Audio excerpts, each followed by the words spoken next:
Welcome to Listen Lit, the Alchemist Audiobook Part 2. Let's listen together. He owned a jacket, a book that he could trade for another, and a flock of sheep. But most important, he was able every day to live out his dream. If he were to tire of the Andalusian fields, he could sell his sheep and go to sea. By the time he had had enough of the sea, he would already have known other cities, other women, and other chances to be happy. I couldn't have found God in the seminary, he thought, as he looked at the sunrise. Whenever he could, he sought out a new road to travel. He had never been to that ruined church before, in spite of having traveled through those parts many times. The world was huge and inexhaustible. He had only to allow his sheep to set the route for a while, and he would discover other interesting things. The problem is that they don't even realize that they're walking a new road every day.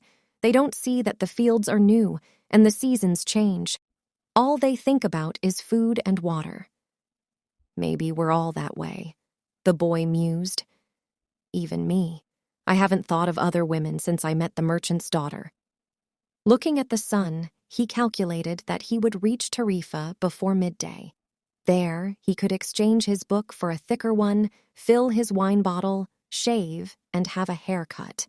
He had to prepare himself for his meeting with the girl, and he didn't want to think about the possibility that some other shepherd, with a larger flock of sheep, had arrived there before him and asked for her hand. It's the possibility of having a dream come true that makes life interesting, he thought, as he looked again at the position of the sun and hurried his pace.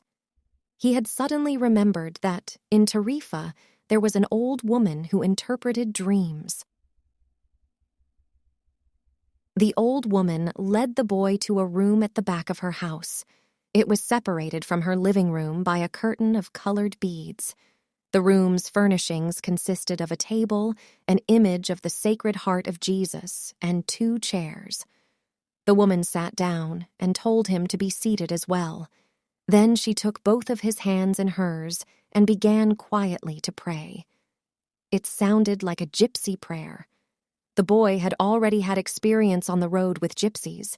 They also traveled, but they had no flocks of sheep.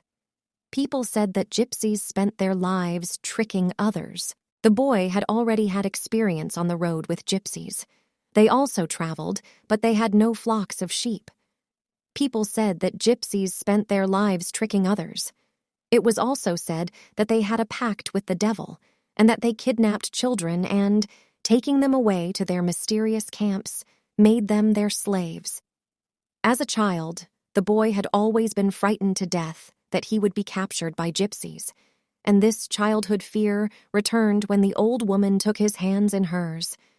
But she has the Sacred Heart of Jesus there, he thought, trying to reassure himself. He didn't want his hand to begin trembling, showing the old woman that he was fearful. He recited an Our Father silently. "Very interesting," said the woman, never taking her eyes from the boy's hands, and then she fell silent. The boy was becoming nervous. His hands began to tremble, and the woman sensed it. He quickly pulled his hands away.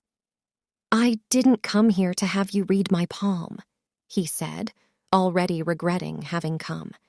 He thought for a moment that it would be better to pay her fee and leave without learning a thing, that he was giving too much importance to his recurrent dream. "You came so that you could learn about your dreams," said the old woman. "And dreams are the language of God. When he speaks in our language, I can interpret what he has said. But if he speaks in the language of the soul, it is only you who can understand. But whichever it is, I'm going to charge you for the consultation." Another trick, the boy thought. But he decided to take a chance. A shepherd always takes his chances with wolves and with drought, and that's what makes a shepherd's life exciting. "I have had the same dream twice," he said. "I dreamed that I was in a field with my sheep when a child appeared and began to play with the animals. I don't like people to do that because the sheep are afraid of strangers. But children always seem to be able to play with them without frightening them. I don't know why. I don't know how animals know the age of human beings." "Tell me more about your dream," said the woman. "I have to get back to my cooking, and since you don't have much money, I can't give you a lot of time." "The child went on playing with my sheep for quite a while," continued the boy, a bit upset. "And suddenly, the child took me by both hands and transported me to the Egyptian pyramids." He paused for a moment to see if the woman knew what the Egyptian pyramids were, but she said nothing. "Then, at the Egyptian pyramids," he said the last 3 words slowly so that the old woman would understand. "The child said to me, 'If you come here, you will find a hidden treasure.' And just as she was about to show me the exact location, I woke up. Both times." The woman was silent for some time. Then she again took his hands and studied them carefully. "I'm not going to charge you anything now," she said, "but I want 1/10 of the treasure if you find it." The boy laughed. Out of happiness, he was going to be able to save the little money he had because of a dream about hidden treasure.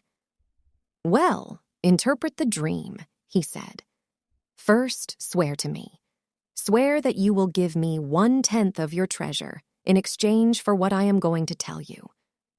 The shepherd swore that he would. The old woman asked him to swear again while looking at the image of the Sacred Heart of Jesus. "It's a dream in the language of the world," she said. "I can interpret it, but the interpretation is very difficult. That's why I feel that I deserve a part of what you find.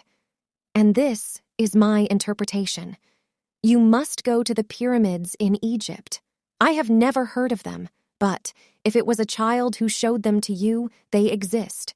There you will find a treasure that will make you a rich man." The boy was surprised and then irritated. He didn't need to seek out the old woman for this, but then he remembered that he wasn't going to have to pay anything. "I didn't need to waste my time just for this," he said. "I told you that your dream was a difficult one. It's the simple things in life that are the most extraordinary. Only wise men are able to understand them.